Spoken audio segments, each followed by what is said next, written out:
Hello friends, সবাই কেমন আছেন? আশা করি খুব ভালোই আছেন। আমিও ভালো আছি মোটামুটি। তো আজকে আবার একটি ছোট ভিডিও নিয়ে তোমাদের সাথে চলে আসলাম। তো এরকমটা হয় না যে কিছু খাওয়ার ইচ্ছে করছে। এখন তো শীতকাল চলে আসলো, তো এই বেগুন পোড়া, ধনে পাতা দিয়ে এগুলো তো খেতে ইচ্ছে করে।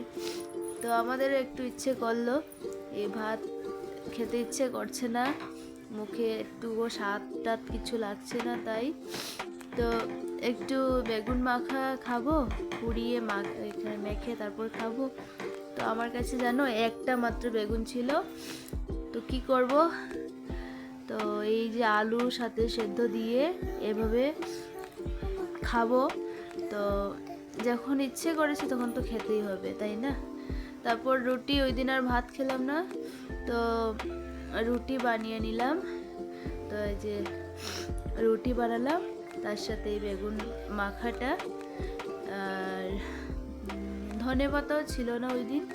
তো খাওয়ার ইচ্ছে করেছে, বাস খেয়ে নিতে হবে, কাল যদি আবার না থাকি, এটাও তো একটা ব্যাপার আছে। তো এদিকে দেখো রুটি হয়ে গেল, আমার একটু ভাজা দুপুরবেলা বানিয়েছিলাম রয়ে গেছে। তারপর এদিকে মাখাটাও, যদি ভালো লাগে একটু লাইক